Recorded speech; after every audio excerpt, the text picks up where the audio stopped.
Hearing of the Capital Investment Committee for February 15th is called to order. This remote hearing is taking place in accordance to House Rule 10.01 and is being live streamed by the House Public Information Office. Mr. Wilcox, please take the roll. Chair Lee. Lee present. Vice Chair Murphy. Murphy present. Representative Erdahl. Erdahl present. Representative Agbaje. Present. Representative Berg. Present. Representative Davids. Davids present. Representative Frankie. Frankie present. Representative Freiberg. Freiberg present. Representative Hanson. Excused. Representative Hewitt. Hewitt present. Representative Lilly. Lilly present. Representative Lucero. Happy to have survived Valentine's Day. Representative Moran. Present. Representative Pearson. Pearson present. Representative Raleigh. Raleigh present. Representative Rasmussen. Rasmussen present. Representative Ryer. Ryer present. Representative West. Present. And Representative Zhang. Here. Mr. Chair, we do have a quorum. A quorum is present. Chair Murphy, may I have a motion to approve the minutes for Thursday, February 10th? You're muted, Chair Murphy. Somebody unmuted me. Mr. Chair, I move approval of the minutes from February 10th as they were printed. Chair Murphy moves approval of the minutes for Thursday, February 10th. Any discussions? Hearing none, those in favor say aye. Aye. Aye. Those opposed say nay. The motion prevails and the minutes for Thursday, February 10th is approved. Members, today's hearing for the capital budget committee will be higher education, which makes up a substantial portion of the bonding bill. And as all of you may have, remember when we visited these different facilities and campuses across the state, we saw many that were in despair. First up, we will hear from the two higher education system in the state of Minnesota. Welcome to the committee from the University of Minnesota. Vice President Kramer, please identify yourself and proceed with your testimony. Good morning, and excuse me. Thank you, Chair Lee, Vice Chair Murphy, Ranking Member Erdahl, and if I may, a special shout out to Representative Don Raleigh, as he and I worked together about 20 some years ago. So thank you so much for having me this morning. My name is Matt Kramer. I'm Vice President of University Relations for the University of Minnesota. President Gable is unable to join us this morning, but asks that I express her sincere gratitude for the support this committee has given the University of Minnesota in the past and the work that we can accomplish together in the future. I'd also like to recognize the Board of Regents members who are joining us today online, and to thank this committee for your visits to our Duluth and Twin Cities campuses last fall. We bring the university's request to you today in alignment with our Impact 2025 system-wide strategic plan. These projects reflect key areas of need at the university with a focus on what stakeholders, including you, have expressed our statewide priorities. This request is driven by the aging condition of our facilities, which continue to deteriorate and present unique challenges to furthering our statewide mission. It's the primary reason that we lead with HEAPR, or asset preservation. Our $400 million HEAPR request, if fully funded, would help us tackle over 240 projects in 145 buildings system-wide. Thank you, Representative Ryer, for carrying this bill this session. Mr. Chair, we have a 10-year deferred renewal need of $5.1 billion. Of our over 30 million square feet of space statewide, over 1/3 of it is rated in poor or critical condition. We have chosen not to put the growing cost of facility repair on the back of students through tuition increases, as we want those resources to go towards improving the student experience.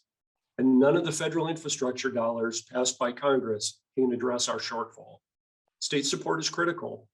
University capital projects take place statewide, boosting local employers who do the work and local employees who do the job. And the product of this improved university experience is students who are better prepared to contribute to Minnesota's economy. Today, you'll hear about some of our requests with a focus on a few of them that you're unable to learn about during your stops earlier this fall. We hope that you'll agree that a capital investment in the University of Minnesota is one of the best ways to invest in Minnesota's future. Mr. Chair, I will be introducing each speaker, and so as each one of our speaker ends, I'll come back online to introduce the next. And I'd like to start with Elise Toussaint, a Twin Cities student in the chemistry department in support of the chemistry undergraduate teaching lab request. Thank you, Mr. Chair. Please proceed and identify yourself. Hello, Mr. Chair and committee members. My name is Elise Toussaint, and I'm a senior undergraduate student here at the University of Minnesota, majoring in physiology with a chemistry minor. I plan to continue my education through an MD PhD program where I hope to assist in bridging the gap between researchers and physicians. But today I have the honor to share with you a little bit about my journey and why investing in a new chemistry lab space is a smart investment for our state. So stepping into Smith Hall, room 110 for the first time is an experience I will never forget. Coming from North Branch, Minnesota, I didn't have much experience with true chemistry labs. Though I was relieved that a lot of the equipment looked familiar, I was a little underwhelmed by the laboratory space. Walking into what should have felt like a top research facility ended up feeling like I was going back in time to the 70s. Being in lab for the first time brought a lot of different stresses, but one I wasn't expecting was not being able to hear my TA. The open floor plan allowed us to see each other, which was kind of fun and exciting, but this made it hard for me to focus on my TA. Though the space was difficult to navigate, this lab was the first opportunity that I had to truly connect with my peers, and I can proudly say that those first group members I ever worked with are friends of mine to this day. Though it was through this first year experience with the inspiration of my favorite TA and passionate professors like Professor Blank and Dreesen that I decided to not only minor in chemistry, but to become a TA. And so I owe my enjoyment of chemistry lab to my favorite and first TA. And so I wanted to pass on that feeling to hopefully spark a new interest in others. But the current space doesn't always align with those types of goals. The biggest issue I had as a TA was the stressful physical learning environment. It was all about finding a balance between talking loud enough so my students in the back could hear me, but not so loud that the section next to me was distracted. The lack of open space also wasn't accommodating for group data analysis. Most of my students ended up having to go out into the hallway to do work on their analysis, which made it hard for them to ask me questions since I couldn't leave the lab. With a course so heavily dependent on teamwork, the layout of the workspace is also important. As many of you seen on your tours, there are poles and sinks placed in the way, forcing groups to split up and disabling them from truly working together. But when I was asked to reflect on my experience as a TA, most of my reflection was filled with all the joys of teaching this course. What I hold on to most as a TA is that even though I'm teaching, I'm still learning. My experience has gone beyond solidifying basic chemical concepts. I've had the opportunity to expand and refine my leadership styles, my resourcefulness, and pure mentoring abilities. In addition, much like my own TA, I have been able to stay connected with all of my students and continue to play a part in their academic journey. Being a part of the chemistry community as a student and a TA has taught me how exceptional this department is. Despite the specific hindrance that we have in this current space despite the significant hindrance that the current space presents to the modern laboratory instruction, we are still able to cultivate these experiences to nourish possible future chemists. This outdated workspace has provided us students, TAs, and professors alike the only remaining barrier to the learning experience all UMN students deserve. When a department and academic community evolves, it's frustrating to see its growth limited by the tools it has at its disposal. So as my journey comes to an end, having almost spent 4 full years immersed in this chemistry culture, it has proven to me that given the adequate tools and space that supports this progressive community, its growth and service to the UMN institution will be limitless. Thank you. Mr. Kramer. Thank you, Mr. Toussaint. Mr. Chair, our next speaker is Wendy Reed, Dean of the Swenson College of Science and Engineering at the University of Minnesota Duluth. And we'll talk about the design funding for the old chemistry building at UMD. Thank you. Please identify yourself and proceed. My name is Wendy Reed, and I'm Dean of Swenson College of Science and Engineering. So Chair Lee, Ranking Member Erdahl, committee members, thank you so much for this opportunity and for your time today. My name is Wendy Reed, and I'm the Dean for the Duluth campus, Swenson College of Science and Engineering. We're the 3rd largest undergraduate college within the University of Minnesota system.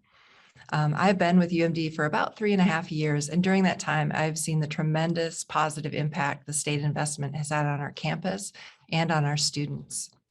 On that note, I'd like to thank our wonderful and strong local advocate, Vice Chair Representative Murphy. Thank you for your continued support of UMD, including your leadership with this project and the previous bonding bills. We're very grateful for you. I'm here specifically to talk to you about UMD's Science Building Renewal Project. We are asking for $1.6 million to help fund the pre-design and design for this 70-year-old facility. The building is the oldest on the UMD campus, and it has great potential to be repurposed and modernized and serve students for decades to come. This project will provide students and faculty in material science programs and the computer science department a collaborative space for learning with active learning classrooms, with laboratories and research spaces. These classrooms will be designed with movable tables and chairs, technology, and whiteboards, which allow for more successful, engaged, and collaborative student learning. In these STEM programs, students work with and learn from our faculty who are doing amazing research in areas like robotics, cybersecurity, virtual reality, drug discovery, and material science.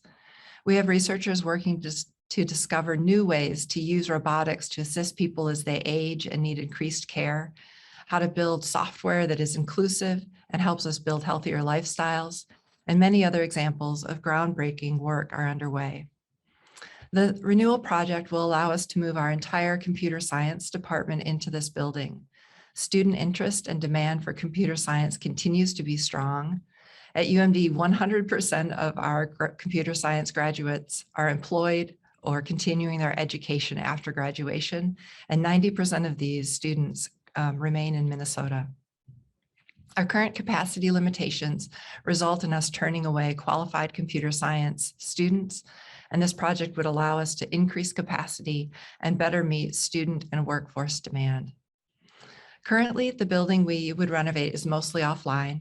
We have used existing HEAPR funds to start working on hazardous material abatement, decommissioning old laboratories, and start upgrades to the outdated electrical systems. However, we need your support to move this project forward and turn an old, nearly empty building into an action-packed modern learning and research hub.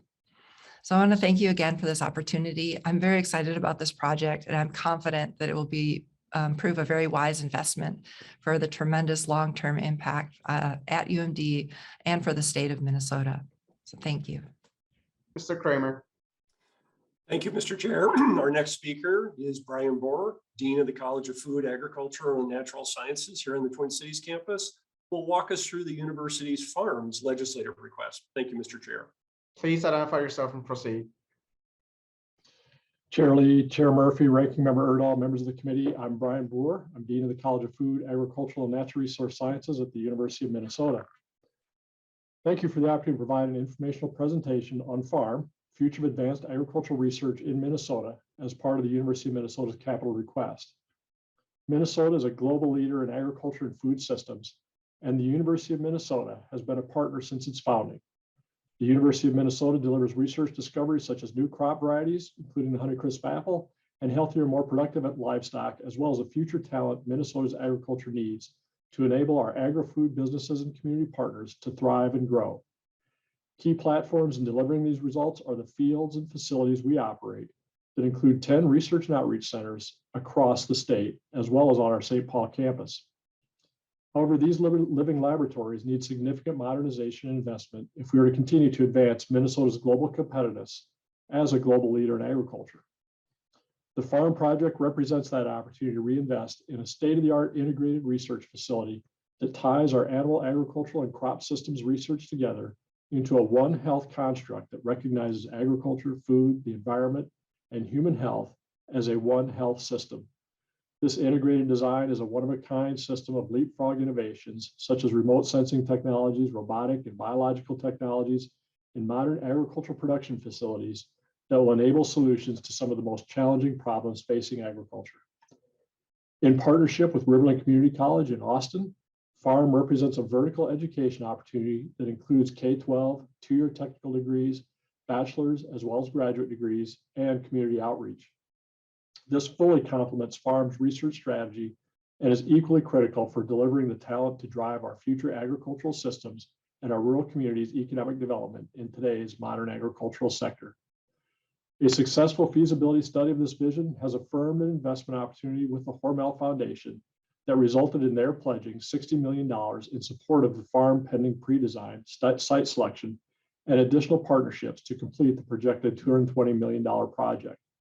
The capital request by the University of Minnesota for $60 million from the state will increase the competitiveness of Minnesota's agricultural economy, and farm itself will contribute $18 million in direct economic impact and $33 million in total annual economic impact.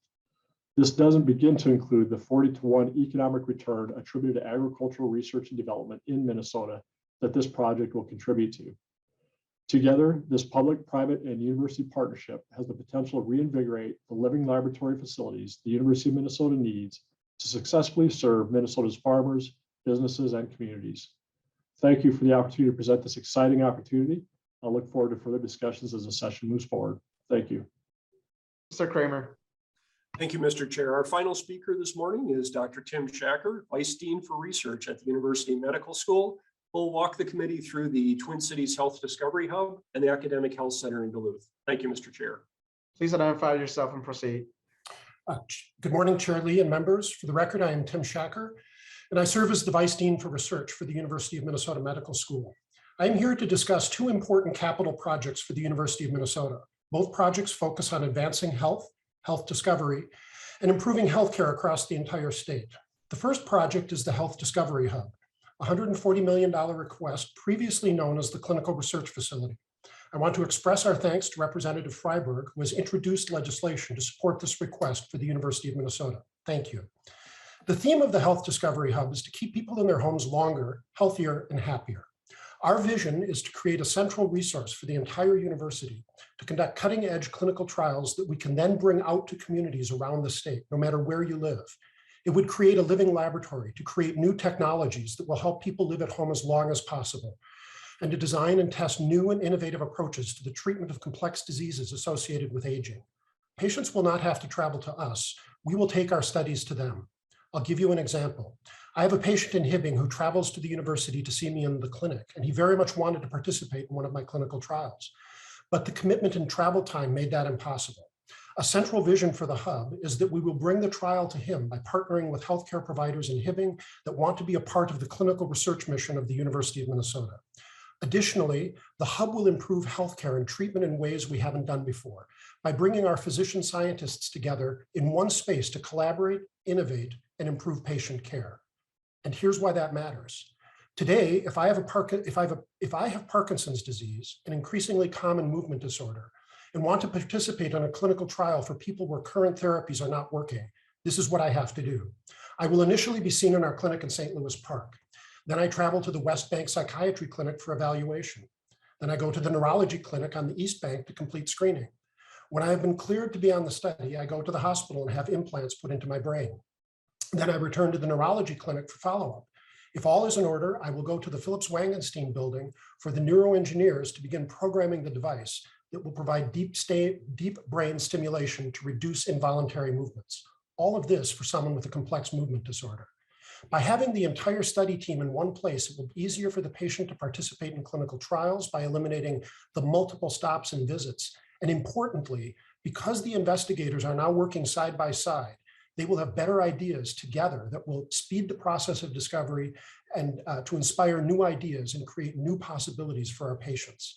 Not only does this improve patient care, but it will help drive more federal funding toward our work, further enhancing our ability to deliver even more for Minnesotans around the state. Mr. Chair, I noted earlier the theme of the hub is to keep people in their homes longer, healthier, and happier. Through this new hub, we will be able to design new technologies that will do just that. Never again will your zip code determine whether you have access to the leading edge of new treatments. The hub would allow us to bring the clinical work, the innovation, and the discovery right to your home, no matter where you live in Minnesota. I'd like to transition now to the final request on the university's list, which is an additional health sciences priority, an academic health center in the city of Duluth. This initiative builds on the strengths of our current medical school and College of Pharmacy locations in Duluth, in collaboration with Essentia Health in St. Luke's. For this initiative, we are asking the state to support $12 million to start the design phase for this project.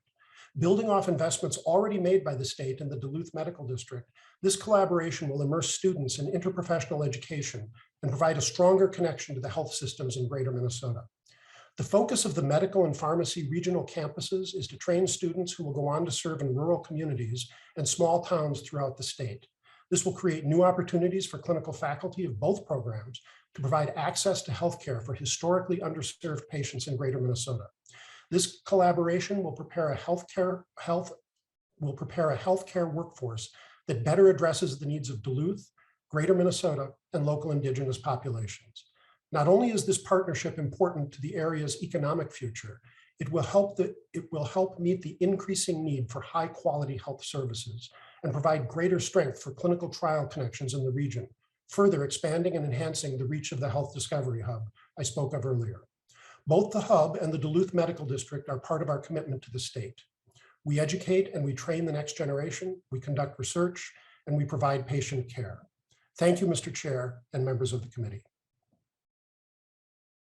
Mr. Kramer. Mr. Chair, members, thank you for this opportunity to present the University of Minnesota's capital investment request, and we look forward to your questions. Thank you. Members, do we have any questions for the University of Minnesota and their budget requests? Seeing none, thank you so very much, Vice President Kramer, for joining us today. Really appreciate the presentation from all of your colleagues who are on here today too. Next up, we have the Chancellor from Minnesota State, Chancellor Malhotra. Please identify yourself and proceed.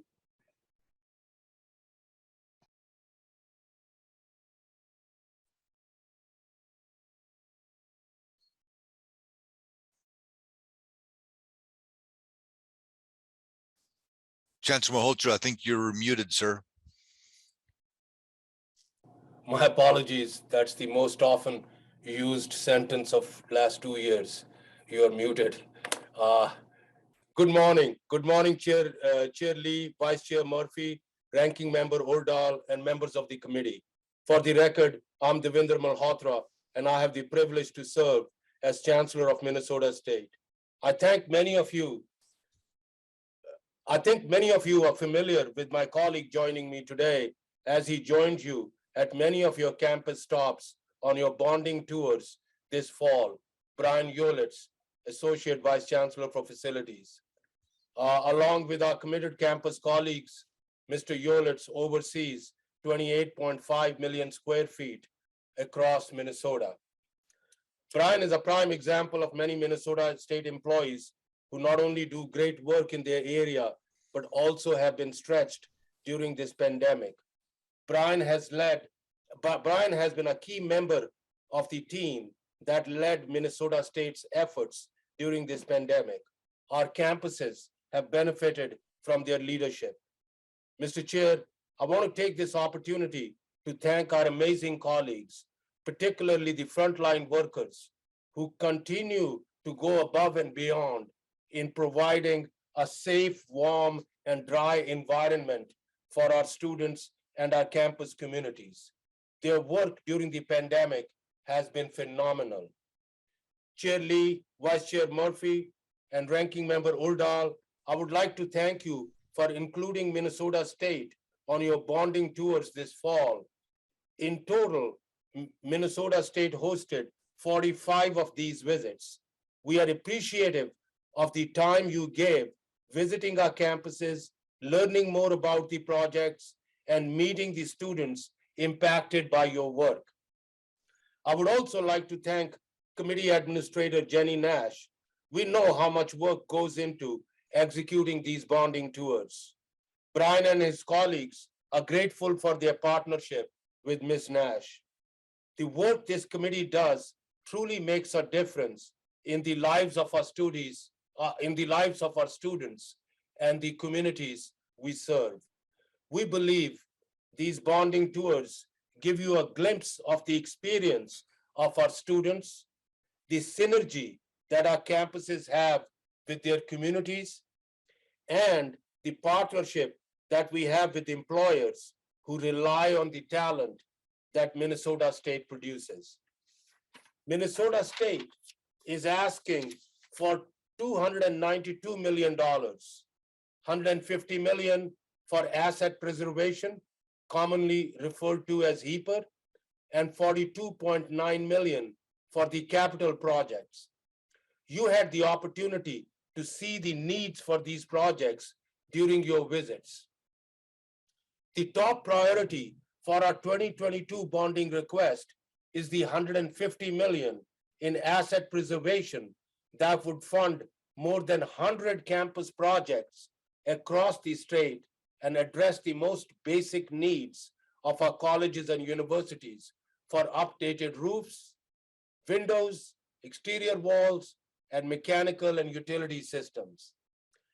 Capital requests that come before the legislature are part of an ongoing deliberate planning process that brings forward only the highest priority needs to you for your consideration. The process starts with the Board of Trustees guidance on the recurring campus academic and capital planning, as well as specific guidance for individual program requests. At the college and university levels, campus leaders use this guidance in developing their individual comprehensive facilities plans that document facility conditions and asset preservation needs, as well as major capital projects to modernize our campuses and best serve their missions.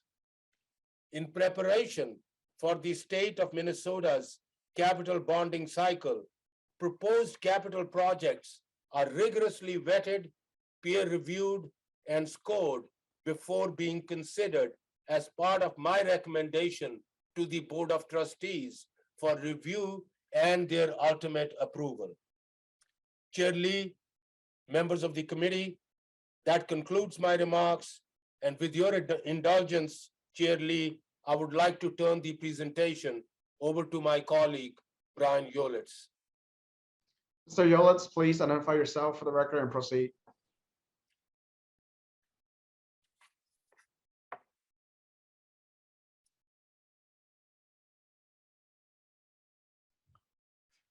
Good morning, Chair Lee and Representative Erdahl and committee. I am Brian Yolitz and I serve the colleges and universities of Minnesota State as Associate Vice Chancellor for Facilities. It's good to be with you again. I kind of feel like we need to have Steve Dixon, your bus driver, with us to make this an official get together as a group.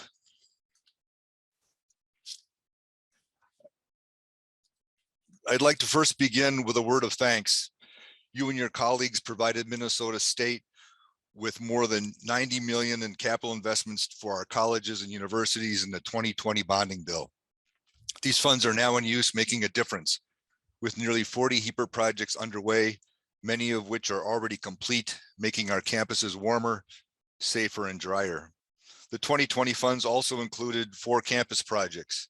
Construction is well on its way at Anoka Ramsey, the Nursing and Business Center, which is nearly 2/3 complete, as well as the Normandale Classroom Renovation Project, where you wrapped up your campus visits over 2 years ago in preparation for the 2020 legislative session.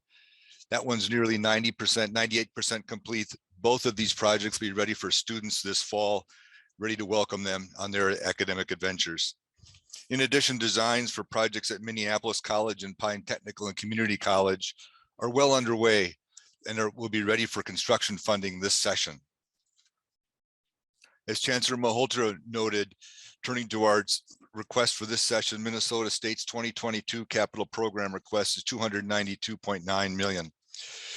You and your colleagues have explored much of this request this past fall. As a recap, more than half of the request, 100 or 150 million, funds our #1 priority or asset preservation through HEAPR, funding projects across the state of Minnesota. The balance of the request, 142.9 million, funds specific design and or construction work at 20 individual projects depicted on the green stars on this map of Minnesota. 10 or about half of these fund either the construction of design work funded in prior sessions or fully funds design and construction for campus projects. The other half funds project designs now in preparation for construction funding requests in the future. All have completed their pre-design work and are ready to move forward. Given our 1/3 debt responsibility for individual college university projects, the request seeks state funding for $245.3 million, with $47.6 million of the 20 requested major capital projects being funded by Minnesota State College and universities as user financing. We are incredibly grateful for the announcement last month where Governor Walz included $260.9 million of Minnesota State's capital request in his 2022 capital bonding recommendation. And we look forward to continuing to advance that along the process this spring. Here is our request for the 2022 session in tabular form. It's listed in priority order and it's available in your handouts and also on page 10 of the bonding book, which many of you have either a link to or had from our visits this past fall. As we mentioned, this committee was very busy this past fall visiting 15 specific college university projects on those campuses and hearing from 2 other projects at stops along your routes across the state of Minnesota this past fall. The green checks indicate those projects you heard firsthand of. And you also made stops at Bemidji State University and college campuses in Fergus Falls, Grand Rapids, Hibbing, Virginia, and Eden Prairie to learn about past capital investment work and current asset preservation needs, as well as hearing from local community leaders on their capital investment needs to support their local communities. We appreciate the time and attention given at each stop. As you heard at each of your stops, and as you continue to hear during many presentations, our #1 priority is for asset preservation through HEAPR, which is $150 million. This funds asset preservation projects like roof replacements and mechanical and utility system upgrades at every Minnesota State College or university, saving energy, making campuses safer, and reducing operating expenses. HEAPR funding for asset preservation of our existing academic facilities, it continues to be an urgent need. And the urgent need for asset preservation, I think, will be one that you have heard a common theme from other state entities. As a bit of background, in the 5 bonding years between 2012 and 2020, Minnesota State requested $610 million for HEAPR. In all of the bonding bills passed during that same time period, Minnesota State received $178.8 million in HEAPR funding. We're less than 30% of the prioritized requested to address the urgent preservation needs of our colleges and universities, leaving a majority of the preservation needs unmet. As a result, we have seen the backlog of maintenance in our academic buildings grow. Since 2012, this estimated backlog has grown by 63% or $405 million to $1.2 billion. Looking to the future, we see an estimated $1.3 billion in building systems and components exceeding their useful lives over the next 10 years.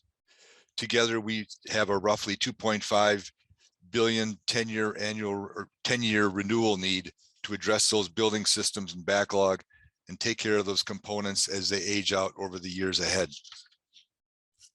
Our individual project priorities start at the Weld Hall renovation at the Minnesota State University Moorhead campus.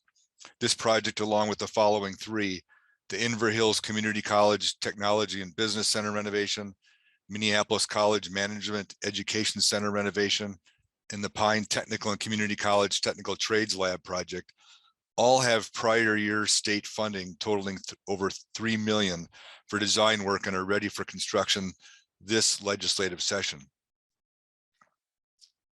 Priority 6, design for the St. Paul College Academic Excellence renovation through priority 14, the Metropolitan State University Cybersecurity Lab renovation, were all in our requests in 2020 and 2021, but ultimately not funded. In this group, after relatively modest but important projects at Vermillion Community College, the East Grand Forks campus of Northland Community and Technical College, and the Brainerd campus of Central Lakes College, is a request for design and initial renovation work to set the stage for replacing Armstrong Hall at Minnesota State University in Mankato.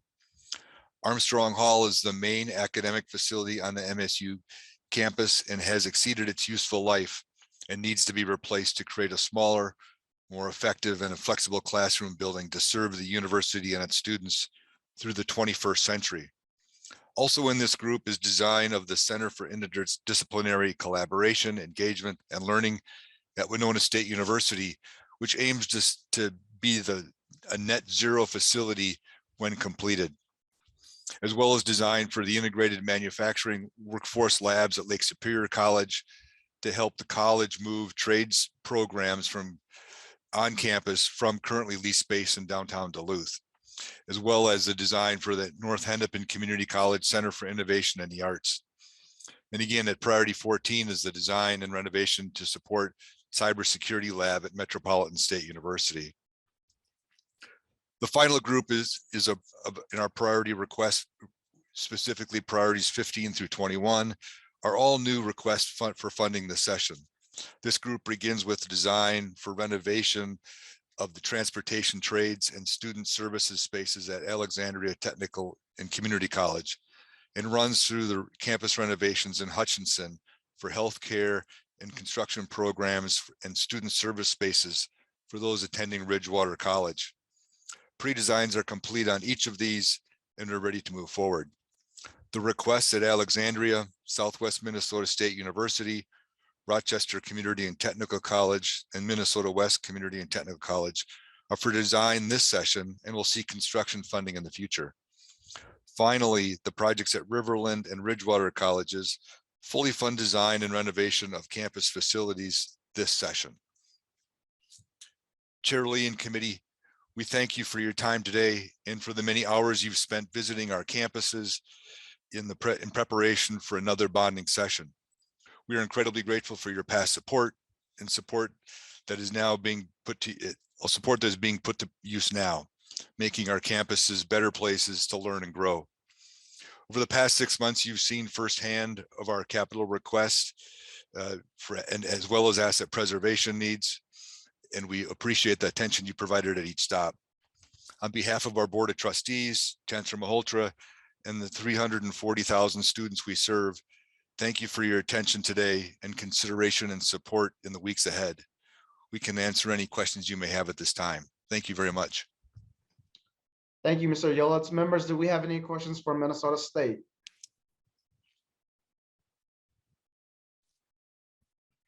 Seeing none, thank you so very much, Chancellor Malhotra and Mr. Yolitz, for coming by today. And also, we do have a question from Representative Erdahl. Go ahead, Representative Erdahl. Thank you, Chair Lee. Sorry, a little slow on the buttons today. I'm just warming up. First of all, I'd like to thank Chancellor Malhotra and the whole system for hosting us, for the hospitality that they showed us on the many trips that we made this past summer and fall. I've been on a lot of those trips over the years. I've been to Weld Hall so many times, I'm starting to feel like I should be sending in some tuition money here. But I noticed also that Ridgewater wasn't checked. I did make a special trip to Ridgewater myself and look over that very needed project. You know, one of the thoughts I have, concerns that I have, and I'll direct this to the Chancellor. If we didn't, let's just say that this year we decided, you know, we're just not going to do any Minnesota State funding. How would you take care of the needs that you have, Chancellor, if we didn't fund it? Chancellor Malhotra. Chair Lee, Representative Erdahl, first of all, thank you. Thank you for your continuing engagement and support with us through the years. Much appreciated. And thank you for visiting our Ridgewater College, Hutchinson campus also to check out their needs. As Associate Vice Chancellor Brian Yolitz has pointed out, our top priority is HEPR, $150 million in HEPR. And that represents only about 10% of the current deferred maintenance we have and our current needs. And if that is not funded, that will balloon to about $2.5 billion over the next 10 years. And what this entails is that increasingly we will have to take these physical facilities off, which will not provide us space to offer full complement of our academic programming, and thus seriously jeopardizing the pipeline which provides Minnesota the talent it needs and its economic and social vibrancy. And I think in that regard, from a workforce development perspective, from a student success perspective, and most importantly, now we are the largest education provider in the state. We are also the most diverse education provider in the state. We have more students from low-income families, from BIPOC communities, from Native communities than all other higher education providers put together. And so if we are not adequately resourced and funded, and we are not, and our institutions, our colleges and universities are not adequately positioned to serve these students in a manner they need and deserve, then what happens is that we also jeopardize the American dream and the upward economic and social mobility for many individuals from low-income families, from BIPOC communities, and from our Native communities, as well as we jeopardize the workforce development pipeline for the state of Minnesota. Representative Erdahl. Thank you, Mr. Chair and Chancellor. I'm just wondering if there are certain needs that have to be met. I mean, how would you actually do it? Would you seek other sources of funding if the state didn't provide any? Would you raise tuition? What would happen? So, Chair Lee, Representative Erdahl, our business model is very simple. 50% of our funds come from state allocation and 50% come from tuition. And in the last biennial legislative session law, our tuition was capped at 3.5%. So there are limits to which we can raise resources outside the state allocation. And so what happens is that if indeed, as I said, capital bonding request is not met, or if state allocations, which we are asking for in our supplemental budget request, we don't get that, then we have to make very tough decisions with regard to the complement of academic programming we can offer, the number of facilities which would be available to us to offer those programming. It would also help, it will also put our colleges and universities in very tough decisions with regard to balancing the budget. And there you have to recognize that system-wide, close to 3/4 of our spending is on personnel dollars. Representative Erdahl. Okay, thank you, Chair Lee. And just concluding, Chancellor, don't worry. I don't think that suggestion is going to be made by anyone here, certainly not by me. But I just wanted to provide you with the opportunity to give some perspective of the importance of this funding and what would happen if it was not provided. So thank you. Chair Lee, Representative Erdahl, your support is greatly appreciated, and I am very relieved that you would aggressively pursue and consider our request. Thank you. Thank you. Representative Ryer. Chair Lee. Really, I would just like to address a couple of comments about the value of HEAPR in general. I am, of course, carrying the U of M HEAPR bill, as was noted, but also support HEAPR investment for the Minnesota state system. Going around the state from campus to campus and seeing the condition with our own eyes as a first-term representative was extremely valuable. I'm an alum of the U of M Twin Cities campus, and so I spent many years in some of the older pre-restoration buildings and can testify personally to the challenge that it poses when you're not provided good equipment and surroundings. So I would just beg, request, entreat my colleagues to consider sizable investments in HEAPR this year when we have the resources and we can make a dent in the conditions that, as Ms. Toussaint so eloquently said, limit the ability to successfully achieve your education. And I want to thank everyone from both university and college systems for all the good work you do. Thank you. Thank you, Representative Ryer. Seeing no questions, again, thank you, Chancellor Malhotra and Mr. Yolitz for coming by and echoing the thanks from Representative Erdahl for your hospitality when we were going honor bonding tours and hosting all of us from the committee. So thank you too very much. Next up, we have the Department of Human Services to present the governor's bonding recommendation. Please identify yourself, Deputy Commissioner Johnson, and proceed. Thank you, Mr. Chair. I'm Deputy Commissioner Chuck Johnson for the Minnesota Department of Human Services. Appreciate the opportunity to be here, Mr. Chair and members, to present the Department of Human Services priorities for 2022 bonding. I believe I'm going to get a screen share here of a presentation. Thanks. You can go to the next slide. These are our priorities. We have 9 priorities. I'll walk through each of them. 7 of these are our own buildings in direct care and treatment, and 2 of them are for community-related needs related to early childhood, as well as emergency shelter for people experiencing homelessness. Move to our next slide. We have about 2.5 million square feet of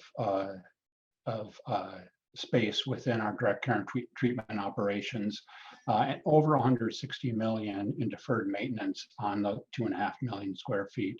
And so you'll see as we go through this, while only one of our projects is actually called asset preservation, the others within direct care and treatment all address remodeling, upgrading, or improving existing facilities. So this would address a lot of our deferred maintenance. Our first priority is the Sunrise and Tomlinson building on the St. Peter Lower Campus. This is really a high priority and really has reached the point of a must-do for us in this legislative session. We have asked for this proposal before. This would allow us to create 30 beds of space, as well as remodeling program space for the community preparation services on the lower campus in St. Peter, renovate and construct, furnish, equip existing buildings to make it usable for the operations. This is part of our Minnesota sex offender program. What's critical here from a legal and program perspective is community preparation services, the program this would support, excuse me, is a program, part of the program into which people are court ordered. And when the court orders them into this program, the courts expect us to move them into the program. Right now, we don't have capacity. We have about 30 people on a waiting list for this program. As a result, we're experiencing legal challenges as well as contempt sightings against the commissioner for not moving people into this program. So expanding this space, adding the 30 beds in the program space is critically important to us to ensure that we're meeting the treatment needs and meeting our legal obligations in the Minnesota sex offender program. Our next priority is in the early childhood area. This would provide $5 million in general fund and $5 million in general obligation, as well as $375,000 in general fund for administration. This is an early childhood program that we have had appropriations for going back over the course of 30 years at various times. It's essentially a grant program that allows local school districts or cities or towns, and with the general fund would allow nonprofits to be part of this as well, to renovate space and make it appropriate for early childhood programs. There's a desperate need within communities for space for early childhood programming. All-day kindergarten took some of the space that had been used in many places for early childhood. We did a survey of school superintendents and principals in 2016 and in 2020, and identified hundreds of millions of dollars in needs identified by those individuals for early childhood space. This is an important part of the governor's initiatives around children and early childhood, and is a high priority for us this year as well. The next slide shows you, as I said, this has been a grant program that's existed and been funded at various times over the last 30 years. And you can see where the programs have been funded in the past, most of them actually in greater Minnesota and not as much in the metro area. Our next priority is on our Anoka campus, Anoka Metro Regional Treatment Center for the Miller Building upgrade. You can see an aerial view here of the Anoka campus, and the buildings that are sort of shaped in a pentagon there are the main Anoka Hospital. The Miller Building down here in the corner houses administrative space, but also houses a substance use disorder program that also serves people with co-occurring mental illness. This program right now is in the south wing of the Miller Building. What this proposal would allow us to do is to renovate the north wing of the building to make it appropriate treatment space and to move the treatment program into the north wing. Right now, we have challenges with inappropriate space, including double bunking of patients, which, given the civilly committed individuals that we treat in this program, many of whom have behavioral challenges, creates challenges both for good treatment, but also for our staff and our staff safety. This proposal would allow us to move the program to the north wing. By vacating the south wing, we can also complete some HVAC work that was bonded and funded in 2018. We have not been able to complete because we needed to have the space vacated in order to complete the work. So this would include renovation of the space, gutting it out, getting rid of the asbestos and so forth, as well as completing the HVAC work. Our fourth priority is for for water and sewer upgrades in St. Peter. We have sewer and water systems that go back to the early 50s on the St. Peter campus. We recently had it reviewed by an engineer who said that we have some serious deficiencies that should be addressed. This addresses both the water as well as sanitary and storm sewers. This would allow us to essentially replace those systems, and as a request, GO request for $10.4 million.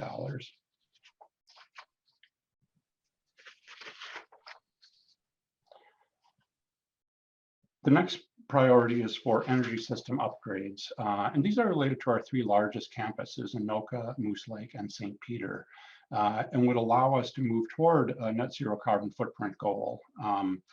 Those campuses, between them, account for almost 2 million square feet of space. This would allow us to essentially move off of some of the less efficient energy electrical systems that we have now and into more energy efficient and renewable sources. It also saves us, well, it will save us eventually, funding costs on our electrical costs, which right now go to about $2.6 million a year across these three campuses.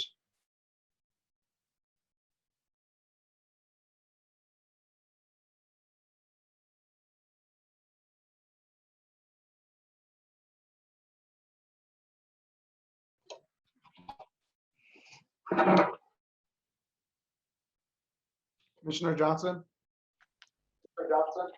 Are you still there? Yep, we got you. Oh, Please proceed. sorry, I had a disconnect there.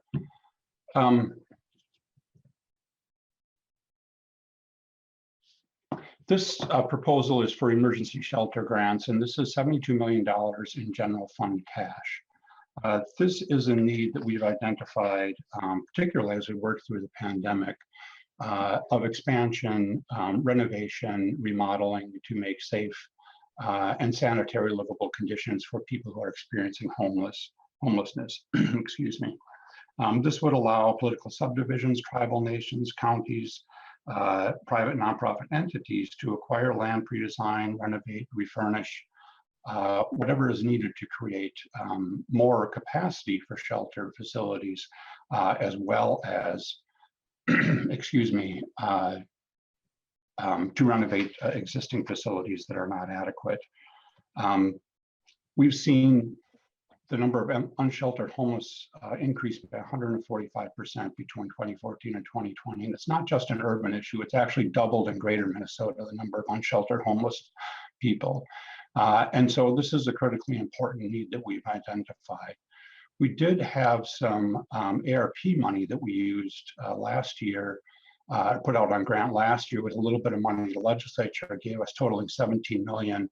We recently got the proposals in on those grants, which does very similar to what we're proposing here, and had $68 million of requests. So clearly the need is out there for more ability to upgrade and expand shelter capacity. And we'd like to get this proposal funded as well.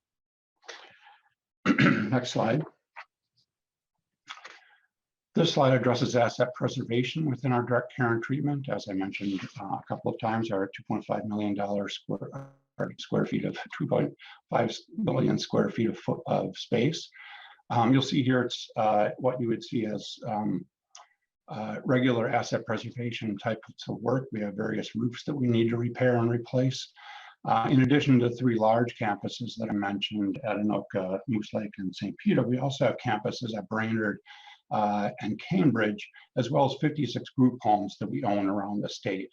And this will go toward work across all those systems. Our 8th priority is the demolition of Johnson Hall.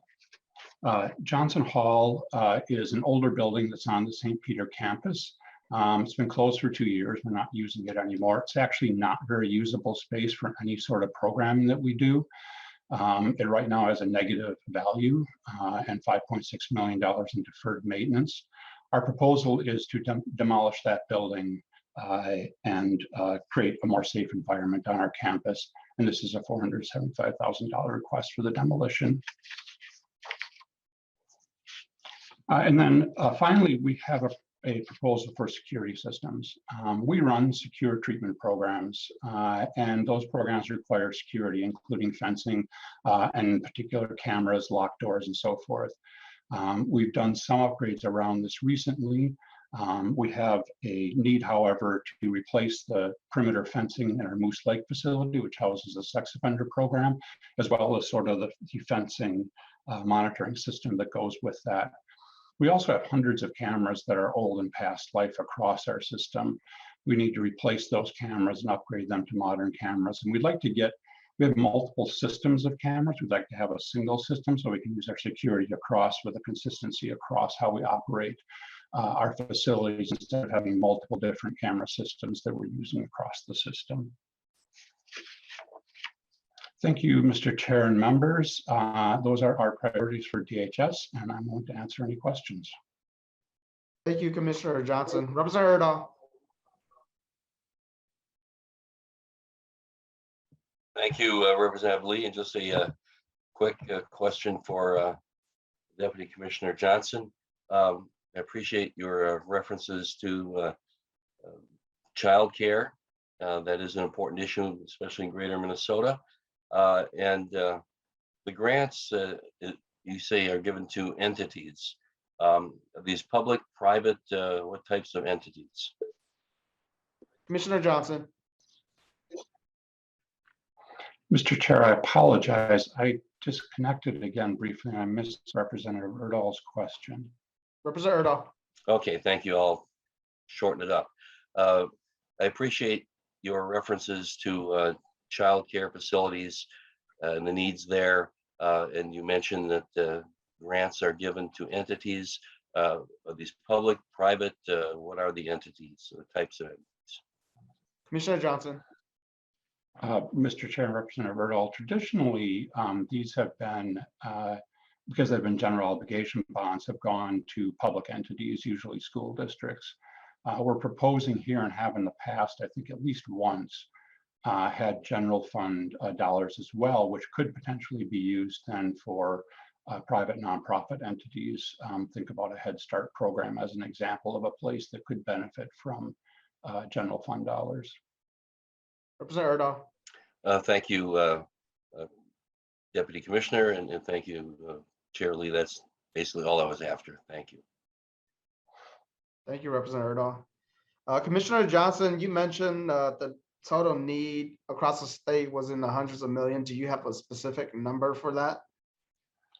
Mr. Chair, I can get that number for you. Okay, thank you. Members, any additional questions?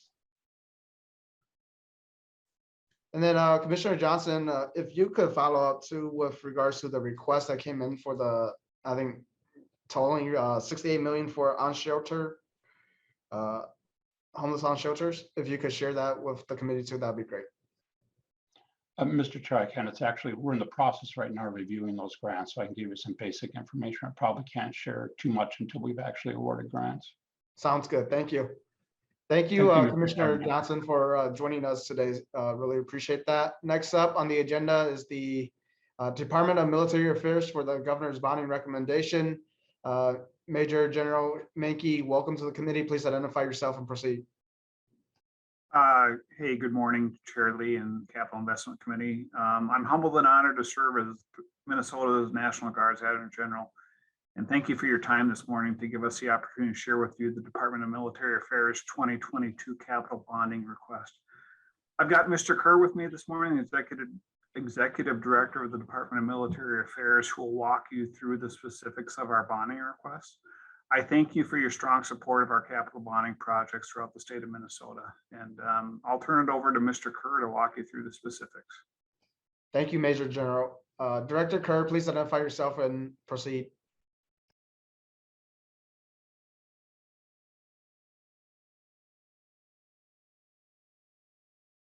There we go. Thank you, Mr. Chair. My name is Don Kerr. I'm the Executive Director of the Minnesota Department of Military Affairs, and I'm here to roll down our bonding request for this year. If I can figure out which mouse to use and which keyboard, I'll be making a lot of headway here. So here we are. So basically, there are two facets to our bonding request for 2022. The first aspect of that is to make up for a shortfall that we've run into regarding previously approved requests. We had a significant and unanticipated increases in labor and material costs as our projects have been coming in addition to a little bit of underfunding from our previous requests. But the first aspect of our request is for $5.975 million for Rosemont, Moorhead, Marshall, and Fergus Falls Readiness Centers to be able to move forward with those projects.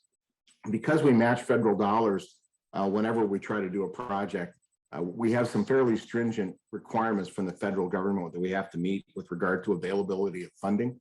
And so as those requests or as the contracts have come in high, we haven't been able to execute those. And we're going to have to delay some of those projects. And we're really seeking additional funding to be able to fully fund based on what we know about the current environment in the construction industry. And then our second request is for the completion of the Rosemont Readiness Center batch for $20.6 million is currently estimated, which is a total of 26.575. And I'll go into a little more detail as we move into the next slides. Again, if I can win the fight with my computer. So the existing projects that are out there, our original request for the Rosemont design was actually 1.1 million. We were granted 1 million, and we made up the extra 100,000 from our maintenance appropriation to allow the design to move forward. Unfortunately, the way the design contracts work, if the cost of the overall project goes up, we have to pay the designer more money. And so now, based on our revised estimate of what Rosemont's going to cost us, it's about $700,000 more than we originally thought. So we really are looking for $360,000 from the state and then a matching amount from the federal side. On the Moorhead project, that came in a little bit over budget, not as much as some of the others in percentage basis, but we're looking for an extra $855,000 from the state to make up the shortfall there. The Marshall project, we actually are we're more than doubling the request on the state side to get us there, and then a smaller amount for the Fergus Falls project. And I think I have details on the following slides for each of these. So Rosemont design, again, as the Rosemont project comes together, we're a little bit flummoxed here because our original plan was to conduct the design and then use the results of the design process to help temper our request. Unfortunately, because of the lateness, the last bonding bill passed, we still don't even have the designer on board. So we have not been able to use that. So we're moving forward with our estimating process that's directed by the federal government. But we're really interested in getting this design complete so that we can move forward with the Rosemont project, which also is, of course, our second big request. The Moorhead Readiness Center, this slide gives some details of what our shortcomings are there. And I'll try to catch up with myself in my script here. Originally, $5.345 million were appropriated with a dollar-for-dollar federal match. The overall project cost was just under 11 million. It's now coming in at 12.4 million. So we're asking for an additional $855,000 to match what we're going to receive in federal funding for that project as well. The Moorhead Readiness Center is home to the 2nd Battalion, 136th Infantry Regiment, and it's a tactical headquarters for 850 soldiers. About 300 soldiers drill at the Moorhead Readiness Center. And this would be the first renovation that we've done in Moorhead. And it would address $1 million in deferred maintenance and make the building safer, smarter, and better with better controls. The Marshall Readiness Center. There we go. Also a very important project for us. $3.25 million were appropriated with a dollar-for-dollar match. We originally forecast the project at 6.5, but now construction estimates are coming in at 11.6 million. And so we're asking for an additional 3.9 million to make up some of that difference. Marshall Readiness Center is home of the 1st Battalion, 151st Field Artillery's A Battery, Alpha Battery, and about 120 soldiers drill there. This is a comprehensive rehab of a 64-year-old readiness center. This will enhance the efficiency, improve life safety requirements, and force protection standards that are required by the Army, and would address $1.6 million in deferred maintenance. Next one on our list is the Fergus Falls Readiness Center. Fergus Falls is an interesting one. Even though it's an older facility, it was in a lot better shape. So this is also a 65-year-old facility, but we've been able to push this one back. Originally, $2.2 million were appropriated with a dollar-for-dollar, with an estimated project cost of $4.9 million. Construction is now estimated to be about 5.9, so it went up by $1 million, a little over $1 million, and we're asking the state for an additional $800,000. Fergus Falls Readiness Center is the home of the headquarters and headquarters company detachment of the 2nd Battalion, 136th Infantry. Their headquarters is in Moorhead, and that's about 100 soldiers drilling in Fergus Falls. Very important facility for us. And then the last project on our list is the new project, which is now estimated to require $20.6 million. You will note that we have a much smaller federal match currently planned. That has to do with the availability of federal funding. It is possible that we will be able to reduce the requirement for state funding if we can get more federal funding, but estimating what we're going to have available on the federal side is very difficult to do. As you're probably all aware, we're 5 months into the current federal fiscal year, and we still don't have a budget for this year. So trying to estimate what we're going to have in the next year or two is difficult at best, and we often don't have the accuracy that we'd like, but we have had pretty good luck trying to forecast and making our case. And we particularly have a huge advantage when we do have state funds available to match on the federal side to convince the feds that they should accelerate the programs that we have going. The Rosemont is really the first of our really large armories that we're renovating. It's approximately 30 years old. Right now, the 1st Brigade Combat Team is headquartered there. They oversee about 5,000 soldiers in Minnesota. About 450 of those will be drilling in Rosemont. And Mr. Chair, I think that brings me to my conclusion. I'd like to thank the committee for hearing our request. Also like to thank the committee for their interest in our facilities and the bonding tours in the last couple of years, getting out to see what we have. We pride ourselves on the service that we provide the state and nation. Investing in armories for our soldiers provides a training space to ensure that we have a ready force to meet the challenges of today and tomorrow. And I will stand by for any questions that members may have.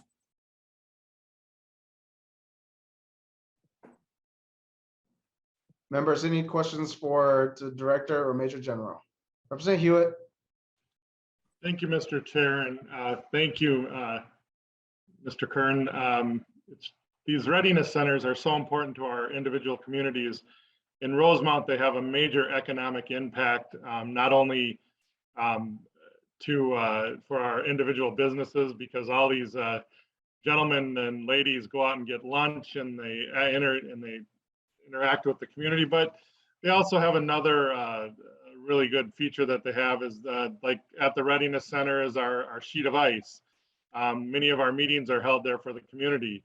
And it's so neat to see students interact with a lot of the reservists that are there. It really brings a lot of value to our community, and I'm sure it does to the other ones around the state too. So I highly hope we can support these projects. Thank you. Thank you, Representative Hewitt. Director Kern, so did you say that the 4 projects we're going to get fully of the, I think, 5.9 or so million dollars. We're gonna get a full federal match for that. Oops. Mr. Chair, yes, that's correct. So generally, it's a 50-50 split between the federal and the state. However, there are some aspects that the feds pick up 100% of the cost, and there are some aspects of the construction where they won't fund any of it, and so we have to make that up with state dollars. So each individual project comes out pretty close to 50-50, though depending on what we're doing, sometimes there's a little bit more federal money, sometimes there's a little bit more state money. I will note for the record, though, the Rosemont project right now, we're requesting additional state funding because we know we won't have the federal funding available, and we think it's very important to move forward with that project.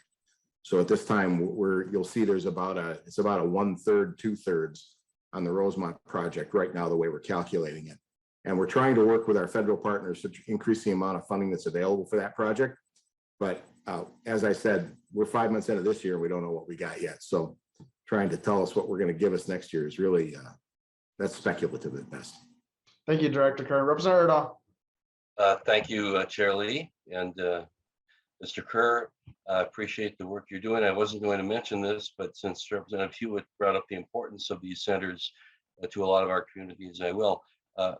Aren't you scheduling for in the future to start closing some of these facilities in Greater Minnesota? Director Kerr. Thank you, Mr. Chair. Representative Erdahl, that is indeed part of our plan. We have a number of facilities that we have planned, including the facility in Litchfield. I will tell you that every year our plan seems to move a little bit further into the future, though. So we are staving off some of those closures, but in some places, for example, we're actually constructing a new facility in Laverne. We're doing that with actually no legislatively appropriated funding. That came with a very generous donation from the community, and the Minnesota State Armory Building Commission is making up the rest of that. And so when we do build that new facility in Laverne, we will close the old one. We're also replacing the armory in New Ulm. That's currently a 100% federally funded project. And so that armory will be made available to the community. So we will be divesting there. But there are places where we are literally walking away from some places. For example, we closed out in Northfield a few years ago and sold that facility to a private individual in the community that's moved a couple of businesses in there. So we do see that over the long term, there's simply not enough money to sustain the number of armories that we have and the costs that are going up. So we are reducing our footprint very incrementally. It would not surprise me to see that the scale of that change, but there are also new developments on the federal side. I will tell you that many states are not as generous as Minnesota is toward their National Guard in accommodating their facility maintenance. And many states are in a very difficult position. Many National Guards are in a very difficult position.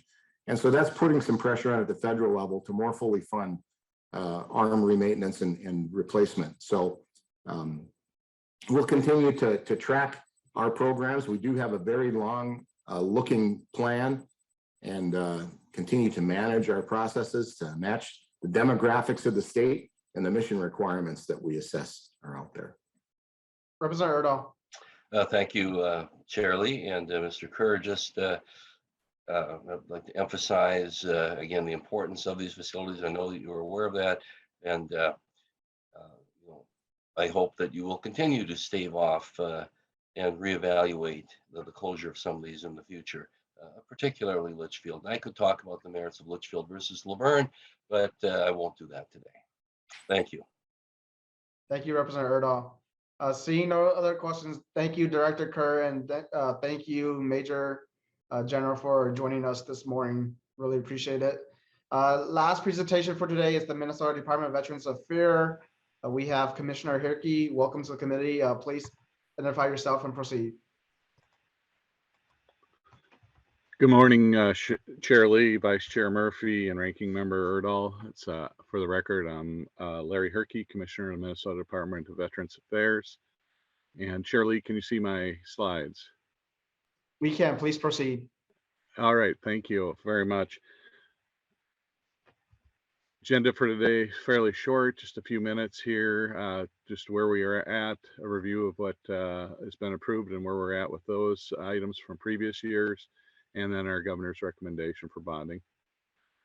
Currently, as chair members probably know, we're in 5 different locations for our veterans homes. We have 3 future homes, which will be subject of some discussion today. We currently operate 3 cemeteries in Duluth, Little Falls, and Preston, and we have a future cemetery in Redwood Falls. And we have offices in St. Paul and also at the Whipple building. Concerning previous appropriations, all 6.3 million in asset preservation provided in the 20 and 21 periods is under and being utilized currently. I went out the other day, saw the Fergus Fall Veterans Greenhouse. It's partially completed. It will be completed in the spring and ready for spring planting, and also the Redwood Cemetery. The 4.5 million that was provided to that to finish that project is currently under construction. Our first interment will be in November. Governor's recommendation, 3 items for the Minnesota Department of Veterans Affairs, and ranking there the 3 item of 80 million. This does represent a larger ask than usual for a couple different reasons. One, there's a great need for our project in Hastings. But also besides that, there's a historic amount of money we believe will be available from the VA to provide the matching funds for these projects as we go forward. The first priority is 10.329 million. I won't spend as much time on this since I did get a chance in Bemidji to provide this as more of an update for this, our first and top priority. The 3 homes are currently under construction. Just a reminder of what they look like. Additional funding was authorized in 2018 at 32 million to provide 72 beds in Bemidji and also Montevideo, and 54 beds in Preston, for a total of 198 additional beds in Greater Minnesota. On the timeline, just a reminder of funding was provided in 2018 from the state. We had to then apply for the federal funding. We were not selected in 2020. And we received selection a year later than anticipated in 2021. I was asked at the last hearing about value engineered items, which I discussed, so I decided to put a slide in on that. You may get individual requests for amenities that were taken out of the design earlier in order to bring us back within budget. These were the totals of those amenities in the 3 locations.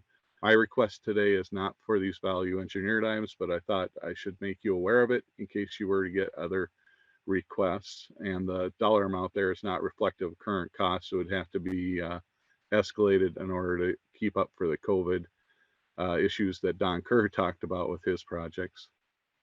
And just this probably tells the overall situation. Again, state funding at 32 million. We received 79 million from the federal government for the projects. Community actually provided 11 million, which was great help and assistance.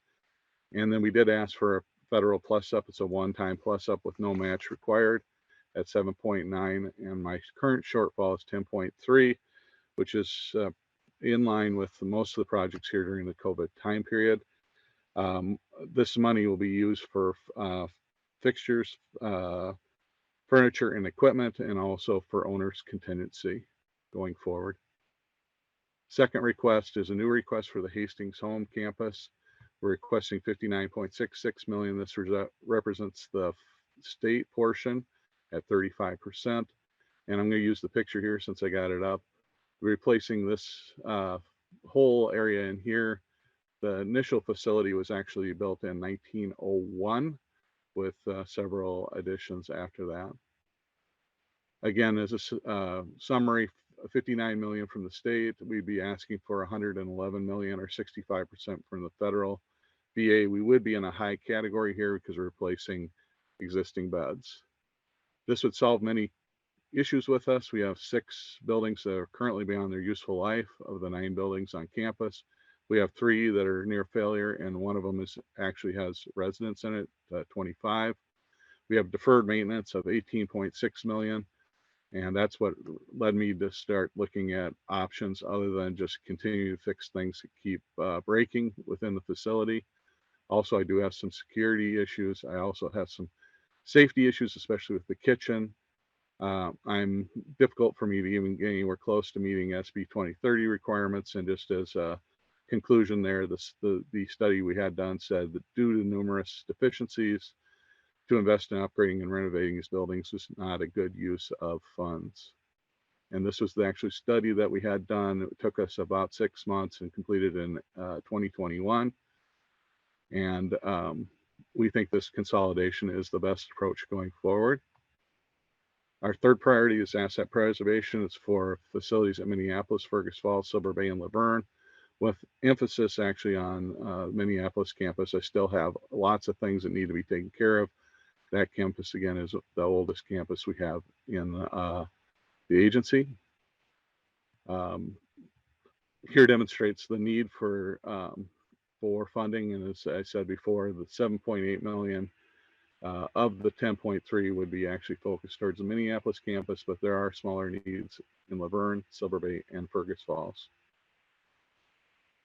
And Chair Lee, that represents my brief. I want to thank you and the members for supporting the veterans of Minnesota in the past. I think we're doing a great job of having a presence in greater Minnesota through your efforts and our efforts to work together. And I just ask consideration of these projects. I think it's timely especially for the Hastings project, to move that along now due to the fact of all the deficiencies that are on the campus itself.